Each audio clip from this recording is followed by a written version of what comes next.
Beralih ke Banyuasin pemirsa, guna memastikan penyelenggaraan Pilkada Kabupaten Banyuasin berlangsung kondusif, pemerintah Kabupaten Banyuasin gencarkan sosialisasi dan edukasi kepada masyarakat melalui surat edaran dan video singkat.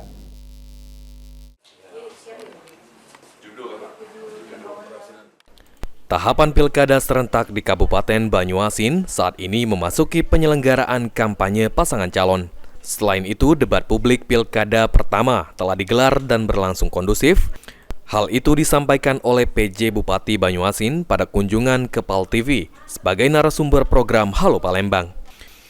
PJ Bupati Banyuasin Muhammad Farid menjelaskan, Pilkada Banyuasin saat ini telah memasuki tahapan serta proses kampanye. Meski begitu, proses-proses tersebut berlangsung dengan aman dan tertib. Pada pelaksanaan debat Pilkada pertama, kedua pasangan calon dan pendukungnya dapat mengikuti dengan baik, sehingga kondusivitas tetap terjaga.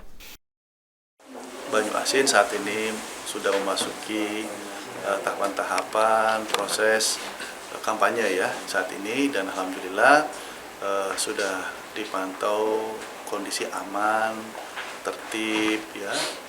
Dan juga kemarin kita sudah melaksanakan debat pilkada yang pertama, dan itu juga alhamdulillah kedua kubu paslon itu sangat santun sekali dalam pelaksanaannya, sehingga kondusivitas di Kabupaten Banyuasin saat ini tetap terjaga dengan baik.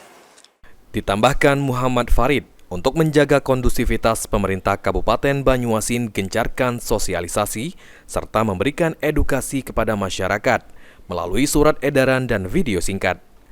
Selain itu, pemerintah Kabupaten Banyuasin juga menghimbau masyarakat, tokoh agama, pemuda, dan seluruh stakeholder untuk mendukung penyelenggaraan Pilkada dengan menggunakan hak suaranya.